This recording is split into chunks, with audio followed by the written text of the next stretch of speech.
Subscribe now and press the bell icon. Never miss an update.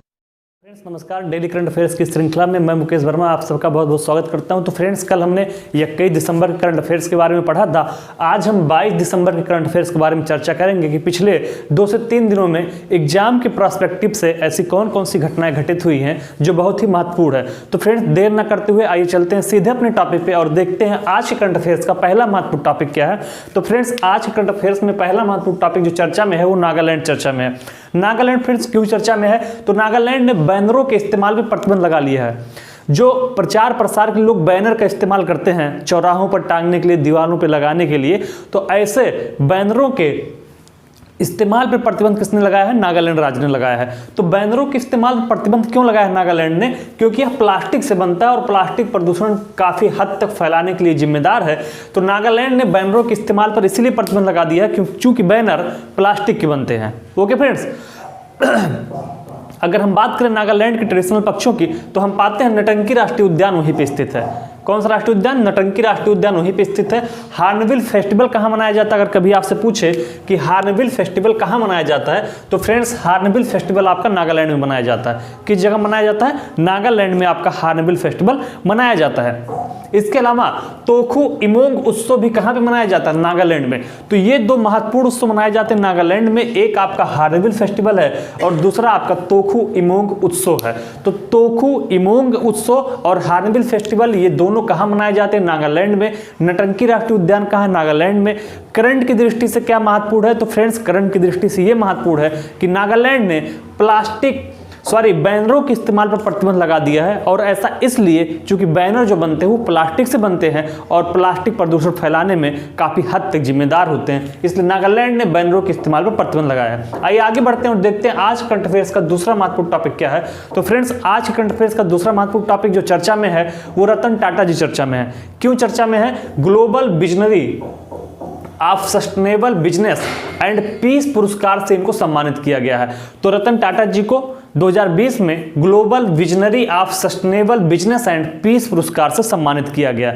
तो अगर आपसे पूछता है कि global visionary of sustainable business and peace पुरस्कार से किसको सम्मानित किया गया, आपको 4 ऑप्शन दे देगा। मुकेश अंबानी दे देगा, अडानी दे देगा, रतन टाटा जी देगा या अजीम प्रेम जी दे देगा। तो इन चारों में से विकल्प जो सही होगा वो रतन टाटा होंगे। इन्हीं को global visionary of sustainable business and peace पुरस्कार से सम्मानित किया गया है। रतन टाटा है कौन फ्रेंड्स? तो आप जानते होंगे सुप्रसिद्ध टाटा ग्रुप के चेयरमैन हैं। बात आ गई टाटा ग्रुप की तो हम देख लेते हैं कि टाटा ग्रुप की स्थापना कब हुई थी। तो टाटा ग्रुप की स्थापना 1868 में हुई थी और इसके संस्थापक थे जमशेद जी टाटा। तो जमशेद जी टाटा ने 1868 में टाटा ग्रुप की स्थापना किया था। ओके फ्रेंड्स, तो कभी आपसे पूछे अगर टाटा ग्रुप के चेयरमैन कौन है तो रतन टाटा हैं। टाटा की स्थापना कब हुई थी टाटा ग्रुप की? तो 1868 में टाटा एस्टेब्लिश हुआ था और उसके संस्थापक थे जमशेद जी टाटा। आइए आगे बढ़ते हैं और देखते हैं आज करंट अफेयर्स में तीसरा महत्वपूर्ण टॉपिक क्या है जो चर्चा में है। तो फ्रेंड तीसरा महत्वपूर्ण टॉपिक जो चर्चा में है वो है नीति आयोग। क्यों चर्चा में है? तो नीति आयोग ने श्वेत पत्र विजन 2035 जारी किया है।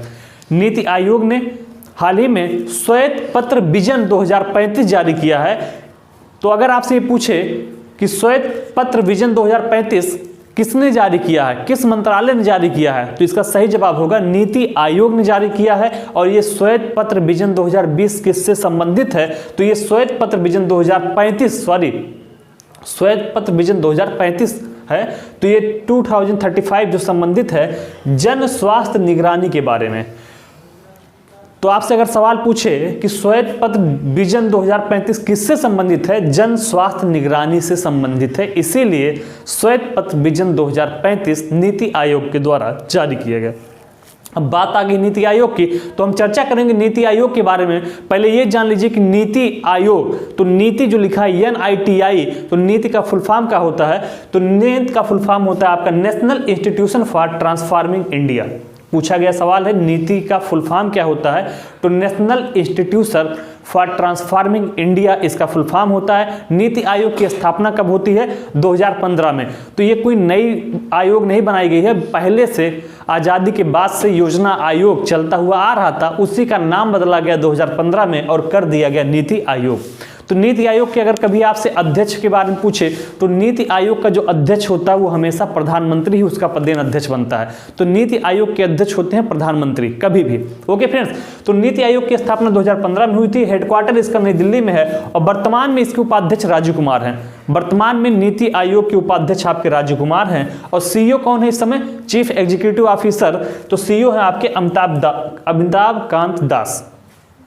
तो नीति आयोग के सीईओ है अमिताभ कांत दास, उपाध्यक्ष है राजीव कुमार, हेडक्वार्टर है नई दिल्ली, स्थापना हुआ था 2015 में। योजना आयोग का नाम बदल के नीति आयोग कर दिया गया था। फुल फॉर्म हमने बता दिया आपको, national institution for transforming India. Okay friends, आइए आगे बढ़ते हैं और देखते हैं आज के करंट अफेयर्स का चौथा महत्वपूर्ण टॉपिक क्या है। नितिन गडकरी जी चर्चा में है। तो नितिन गडकरी जी क्यों चर्चा में फ्रेंड्स? नितिन गडकरी जी इसलिए चर्चा में है कि हुनर हाट के 23वें संस्करण का इन्होंने उद्घाटन किया। किसका? हुनर हाट के 23वें संस्करण का उद्घाटन किसने किया है? नितिन गडकरी ने। पूछेगा कि हुनर हाट के 23वें संस्करण का जो उद्घाटन हुआ वो किस जगह पे हुआ? तो फ्रेंड्स, हुनर हाट के 23वें संस्करण का उद्घाटन यूपी के रामपुर में हुआ। कहाँ पे हुआ? यूपी के रामपुर में इसका उद्घाटन किया गया है।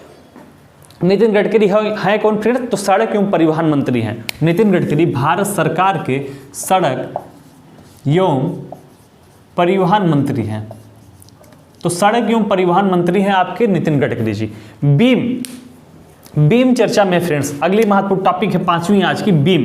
तो फ्रेंड्स, बीम क्यों चर्चा में है? बीम एक ई कृषि स्पॉट मार्केट प्लेटफॉर्म लॉन्च किया गया है। तो यह एक ई कृषि स्पॉट मार्केट प्लेटफॉर्म है जिसको लॉन्च किया गया है और इसको नाम दिया गया है बीम। तो अगर आपसे पूछे कि बीम क्या है या किससे संबंधित है तो इसका सही जवाब होगा बीम एक ई कृषि स्पॉट मार्केट। ई से मतलब होता है इलेक्ट्रॉनिक कृषि, मतलब घर बैठे बैठे आप जो व्यापार करते हैं मोबाइल के माध्यम से, उसे हम उन सारी गतिविधियों को ई नाम देते हैं। तो इसीलिए इसको नाम दिया गया बीम। एक ऐप लॉन्च किया गया, एक प्लेटफॉर्म लॉन्च किया गया जिसको नाम दिया गया ई कृषि spot market platform. Okay friends, किसके द्वारा इसको बनाया गया है, किसके द्वारा लॉन्च किया गया? ये भी पूछ सकता है ना कि ये बीम जो है ई कृषि स्पॉट मार्केट, इसको किसने बनाया है या किसके द्वारा लॉन्च किया गया है? तो बॉम्बे स्टॉक एक्सचेंज द्वारा इसको लॉन्च किया गया। किसके द्वारा? बॉम्बे स्टॉक एक्सचेंज के द्वारा लॉन्च किया गया है। अब बात आ गई बॉम्बे स्टॉक की, तो हम देख लेते हैं कि बॉम्बे स्टॉक एक्सचेंज की स्थापना कब हुई थी? तो इसकी स्थापना 1875 में हुआ था। बॉम्बे स्टॉक एक्सचेंज है establish in 1875 and the MD and CEO managing director, MD का मतलब होता है मैनेजिंग डायरेक्टर एंड सीईओ का मतलब होता है चीफ एग्जीक्यूटिव ऑफिसर, कौन है? आशीष कुमार चौहान। तो अगर आपसे पूछे कि वर्तमान में बॉम्बे स्टॉक एक्सचेंज के एमडी एंड सीईओ कौन है, तो आशीष कुमार चौहान वर्तमान में इसके एमडी और सीईओ हैं। आइए आगे बढ़ते हैं और देखते हैं आज करंट अफेयर्स का अगला महत्वपूर्ण टॉपिक क्या है। तो फ्रेंड्स, आज करंट अफेयर्स का अगला महत्वपूर्ण टॉपिक जो चर्चा में है वो तलचर चर्चा में है। तलचर क्यों चर्चा में फ्रेंड्स? तो भारत का पहला पेटकोक सम्मिश्रण कोयला गैसीकरण आधारित उर्वरक संयंत्र स्थापित किया गया। तो अगर आपसे ये सवाल पूछा जाता है कि भारत का पहला पेटकोक सम्मिश्रण कोयला गैसीकरण आधारित उर्वरक संयंत्र कहाँ स्थापित किया जा रहा है, तो तलचर में। और तलचर स्थित कहाँ है? उड़ीसा में। उड़ीसा में कुल विधानसभा सीटों की संख्या की अगर बात करें तो 147 कुल विधानसभा सीटें हैं उड़ीसा में। उड़ीसा में ही कोणार्क का सूर्य मंदिर स्थित है। कई बार पूछा गया है। तो कोणार्क का सूर्य मंदिर कहाँ स्थित है? उड़ीसा में। कोणार्क का सूर्य मंदिर यहीं पे स्थित है। ओके फ्रेंड्स, अगर आपसे सवाल पूछे कि कोणार्क का सूर्य मंदिर कहाँ स्थित है, तो कोणार्क का सूर्य मंदिर उड़ीसा में स्थित है। उड़ीसा में विधानसभा सीटों की संख्या कितनी है? 147 है।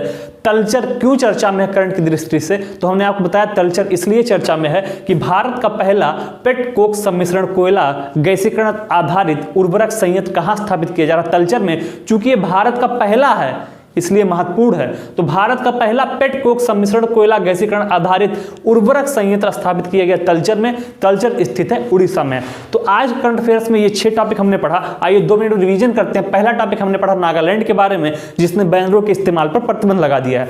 दूसरा टॉपिक हमने पढ़ा रतन टाटा के बारे में, जिनको global visionary of sustainable business and peace पुरस्कार से सम्मानित किया गया है। तीसरा हमने नीति आयोग के बारे में पढ़ा, जिसने श्वेत पत्र विजन 2035 जारी किया है। चौथा टॉपिक हमने पढ़ा नितिन गडकरी के बारे में, जिन्होंने हुनर हाट के 23वें संस्करण का उद्घाटन किया। कहां पे? यूपी के रामपुर में। फिर हमने पढ़ा बीम के बारे में, बॉम्बे स्टॉक एक्सचेंज के द्वारा बीम नाम का एक प्लेटफॉर्म जारी किया गया है जो कि ई कृषि स्पॉट मार्केट प्लेटफॉर्म है।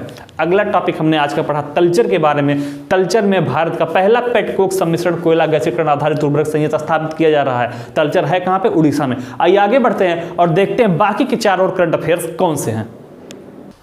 तो फ्रेंड्स बाकी के जो और 4 करंट अफेयर्स बचे हुए हैं, आइए उसको भी चर्चा करते हैं कि कौन कौन से ऐसे टॉपिक हैं जो बचे हुए हैं। तो फ्रेंड्स 6 टॉपिक पढ़ा, आइए देखते हैं 7वां टॉपिक क्या है। 7वां टॉपिक और महत्वपूर्ण टॉपिक है सूडान चर्चा में है। सूडान क्यों चर्चा में फ्रेंड्स? सूडान इसलिए चर्चा में है कि सूडान को अमेरिका ने राज्य प्रायोजित आतंकवाद की सूची से हटा दिया है। तो अगर आपसे सवाल पूछे कि हाल ही में अमेरिका ने किसको राज्य प्रायोजित आतंकवाद की सूची से हटा दिया है, आपको ऑप्शन देगा सूडान, पाकिस्तान, अफगानिस्तान या फिर सीरिया, तो उसमें से सूडान को हटाया गया है। सूडान को अमेरिका ने राज्य प्रायोजित आतंकवाद की सूची से हटा दिया है। राज्य प्रायोजित आतंकवाद का मतलब ये होता है ऐसे आतंकवाद को जिसको राज्य स्वयं बढ़ावा देता है। जैसे पाकिस्तान, तो पाकिस्तान अपने यहाँ और अपने से अगल बगल के देशों में आतंकवाद को बढ़ावा देता है, तो वहाँ के आतंकवाद को राज्य प्रायोजित आतंकवाद कहा जाएगा, जहाँ की सरकार खुद आतंकवादी गतिविधियों को बढ़ावा देती है। तो सूडान को इस लिस्ट से अमेरिका ने अब हटा दिया है कि भैया ये अपने यहाँ या अपने मतलब ये आतंकवाद को अपने स्तर से बढ़ावा नहीं देती है यहाँ की सरकार। ओके फ्रेंड्स, तो सूडान को वहाँ से हटा दिया गया उस लिस्ट से। बात आई सूडान की, तो देख लीजिए सूडान की राजधानी क्या है। सूडान की राजधानी है खार्तूम। क्या राजधानी है? खार्तूम। तो अगर कभी आपसे पूछे सूडान की राजधानी क्या है, तो सूडान की राजधानी है खार्तूम। राष्ट्रपति वहाँ के हैं अहमद अवाद अफ और पीएम है अब्दुल्ला हमदोक। तो राष्ट्रपति है अहमद अवाद अफ, पीएम है अब्दुल्ला हमदोक। सूडान की राजधानी है खार्तूम। चर्चा में इसलिए है कि सूडान को अमेरिका ने राज्य प्रायोजित आतंकवाद की सूची से उसका नाम हटा दिया है। आइए आगे बढ़ते हैं और देखते हैं आज करंट अफेयर्स का अगला महत्वपूर्ण टॉपिक क्या है। तो फ्रेंड्स आज के करंट अफेयर्स का अगला महत्वपूर्ण टॉपिक है ब्रॉड इंडिया मिशन। तो ब्रॉड इंडिया मिशन किस लिए शुरू किया गया है, किसके द्वारा शुरू किया गया है? तो friends broad India mission Bharat सरकार द्वारा शुरू किया गया। किसके द्वारा? इंडियन गवर्नमेंट द्वारा। तो ब्रांड रहेगा ये, ब्रांड इंडिया मिशन भारत सरकार द्वारा शुरू किया गया है। किस लिए? देश में निर्मित उत्पादों की गुणवत्ता को बढ़ाने के लिए। तो अपने देश में जो स्वदेशी उत्पाद निर्मित हो रहे हैं उनकी गुणवत्ता को बढ़ाने के लिए ब्रांड इंडिया मिशन शुरू किया गया है इंडियन गवर्नमेंट के द्वारा। तो अगर आपसे पूछे कि ब्रांड इंडिया मिशन किससे संबंधित है, तो देश में निर्मित उत्पादों की गुणवत्ता को बढ़ाने से यह संबंधित है ब्रांड इंडिया मिशन। आइए आगे बढ़ते हैं और देखते हैं आज करंट अफेयर्स का 9वां महत्वपूर्ण टॉपिक क्या है। तो 9वां महत्वपूर्ण टॉपिक है मानव स्वतंत्रता सूचकांक 2020 जारी हुआ है, जिसमें पहले स्थान पे है न्यूजीलैंड, दूसरे पे है स्विट्जरलैंड और तीसरे पे है हांगकांग। मानव स्वतंत्रता सूचकांक क्या जारी हुआ है? 2020। इससे पहले हमने पढ़ा था मानव विकास सूचकांक 2020 पिछले लेक्चर में, जिसमें भारत का स्थान 131वां था। और ये नया दूसरा सूचकांक है स्वतंत्रता से संबंधित। मानव स्वतंत्रता सूचकांक 2020 में भारत का स्थान 111, 111। तो इसको याद कर लीजिए, स्वतंत्रता का मतलब होता है 1, पहले नंबर पे स्वतंत्र है तो 111 3 बार है। मानव स्वतंत्रता सूचकांक में भारत का स्थान है 111वां। पहले स्थान पे न्यूजीलैंड, दूसरे पे स्विट्जरलैंड और तीसरे पे है हांगकांग। ओके फ्रेंड्स, मानव स्वतंत्रता सूचकांक किसके द्वारा जारी किया गया? अगर ये कभी आपसे पूछे तो मानव स्वतंत्रता सूचकांक यूएनडीपी के द्वारा जारी किया गया है। ओके फ्रेंड्स, आइए आगे बढ़ते हैं और देखते हैं आज करंट अफेयर्स का अंतिम महत्वपूर्ण टॉपिक क्या है। न्यूजीलैंड चर्चा में है। तो फ्रेंड्स न्यूजीलैंड क्यों चर्चा में है? आईसीसी महिला विश्व कप 2022 की मेजबानी कौन करेगा? न्यूजीलैंड। तो वोमेन्स का महिला विश्व कप होना है 2022 में, 2021 तो आ ही गया है, 1 साल बाद होगा। उसकी मेजबानी कहाँ होगी? न्यूजीलैंड करेगा। तो ये विश्व कप कहाँ पे आयोजित किया जाएगा? तो ये आईसीसी महिला विश्व कप न्यूजीलैंड में होगा। ओके फ्रेंड्स, तो न्यूजीलैंड इसकी मेजबानी करेगा। अगर आपसे पूछे तो बताइएगा। आईसीसी का फुल फॉर्म अगर देखें तो इंटरनेशनल क्रिकेट काउंसिल होता है। आईसीसी की स्थापना 1909 में की गई थी और इसका हेडक्वार्टर कहाँ पे है? दुबई में है। तो आईसीसी का हेडक्वार्टर दुबई में है, स्थापना हुई थी 1909 में। ठीक है फ्रेंड्स, तो आज करंट अफेयर्स में टॉप 10 टॉपिक हमने पढ़ के खत्म किया है। तो सुबह 8 बजे आपको करंट अफेयर्स पढ़ाया जा रहा है और शाम को डेली 6 बजे आपकी पॉलिटी की क्लास हो रही है, जिसमें से हमने 4 लेक्चर अपलोड कर दिया है। पहला लेक्चर था भारतीय संविधान की ऐतिहासिक पृष्ठभूमि पार्ट 1, फिर दूसरा लेक्चर हमने बढ़ाया भारतीय संविधान की ऐतिहासिक पृष्ठभूमि पार्ट 2, तीसरा लेक्चर हमने लिया संविधान सभा की मांग और उसका गठन, और चौथा लेक्चर हमने किया है संविधान सभा की कार्यविधि, संविधान सभा की समितियां, कब क्या अपनाया गया। तो ये चौथा लेक्चर था जो कल अपलोड हुआ है। तो चारों के चारों लेक्चर आपको अपलोड कर दिए गए हैं। ओके फ्रेंड्स, तो कल फिर मिलेंगे आपको सुबह 8 बजे। 23 दिसंबर के करंट अफेयर्स के साथ। तब तक आप लोग पढ़ते रहिए और चैनल को ज़्यादा से ज़्यादा लोगों के पास पहुँचाते रहिए। धन्यवाद।